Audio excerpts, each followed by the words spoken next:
Hey y'all, so today I'm going to show you guys how you can animate Dababy's baby on baby cover in Photoshop and After Effects.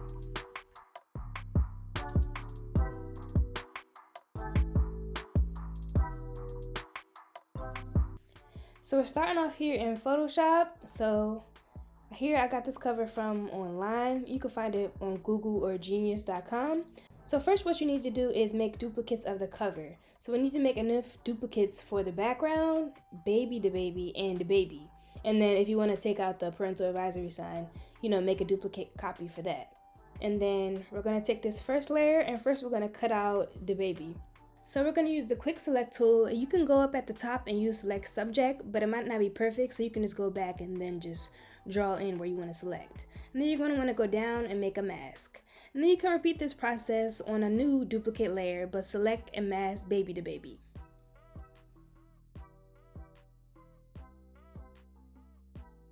Okay, so boom, so you should have two layers, one with the baby and one with Dababy.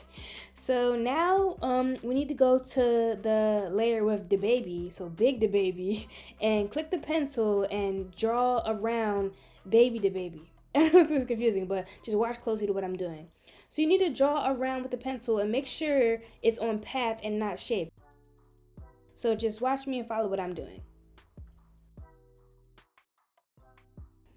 So once you connect your beginning and end point in your path selection, you need to go up at the top and hit selection so we can select the baby. And we're not going to make a mess. We're going to right click on our layer and select rasterize layer. Then we need to go to edit and content aware fill. So it will replace Dababy with that green. It samples from the green that's highlighted and then it will replace Dababy with that. You can use the brush tool and paint with the green, or paint and remove the green which parts you don't want it to sample that covers Dababy. So this tool is the content aware fill tool is very useful on simple covers like this when it's not like much going on, but as you need to do more things to cover certain layers if the cover is more complex. So now we need to go to a new duplicate layer and repeat the same process that we just did. Use the pen tool, create a selection, create a path, then a selection, then go to edit and content aware fill. Be sure to rasterize your layer or you won't be able to use content aware fill. So now you should have three layers, your background layer, the baby, and Dababy. And now if this is all you want, then you can be done. I have another layer here, so I think I'm gonna select the parental advisory label and then try to animate that in my final animation in After Effects, but you don't have to if you don't want to. You can just export your three layers.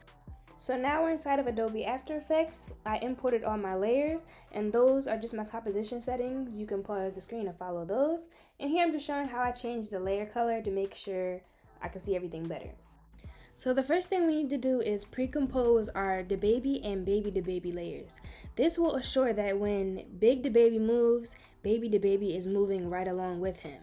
So make sure you have your full Dababy composition selected, and we're going to use the puppet pen tool to animate him. So you need to place pins on the body where you want him to move and where you want him to stay still, and it will only move if you manipulate those pins. So I'm going to place a pin at the base of his neck so he can like rotate side to side. I'm going to use advanced pins if I want him to rotate and like be able to rotate him and manipulate the position. And then I'll just use the simple position pins where I just want that part of his body to stay still. So you need to add more pins at the bottom of him because there's nothing underneath him. So if he moves his neck, the bottom of him will, like you'll see the background if you don't have any position pins preventing the bottom of him from moving. So it just takes a bit of finesse, but as soon as you get the hang of it, it's so easy. So wherever you place pins, it automatically creates a keyframe. So when you place those pins, you need to make sure your timeline indicator is at the beginning of your timeline, because once you place a pin, it'll place a keyframe.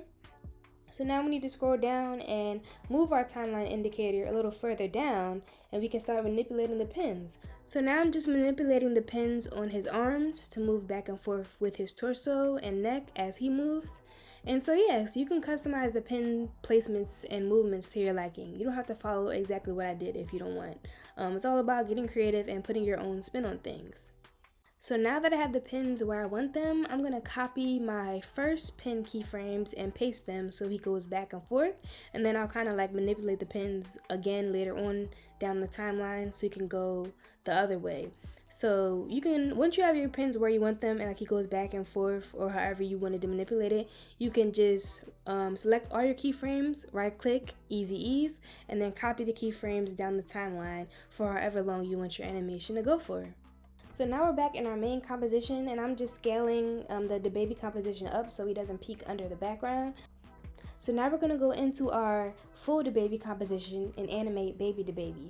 So just follow that same process. Place pins on the body you want to manipulate so it can move or stay still. I used all advanced pins for baby Dababy and manipulated the rotation value so he can rotate back and forth and so his legs can swing. So just right click on your keyframes, easy ease, and copy them down the timeline for the duration of the animation.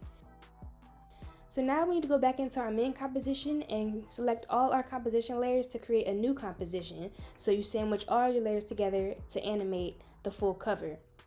So just follow me if this is confusing. But basically I added keyframes to the scale and position so it zooms in on baby Dababy so we can see him animate for a bit.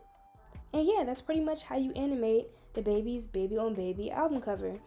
So my final animation of the cover, I basically added some smoke, added some sparks, added some camera shakes. There are plenty of tutorials on YouTube to show you how to add camera shakes and camera movement. So I didn't include that because there's plenty of other tutorials. But yeah, put your own sauce on it. I would love to see how y'all animate this cover if you learned from this tutorial. Tag me in your recreations, I love to see. My ad name on both TikTok and Instagram is at the RJ Media, so tag me. I would love to see how y'all ended up animating the final product. Also, comment down below other tutorial ideas y'all want to see, and hit that subscribe button if you learned from me, if you support me, and if you want to see more content. Tell a friend to subscribe, and see y'all in my next video.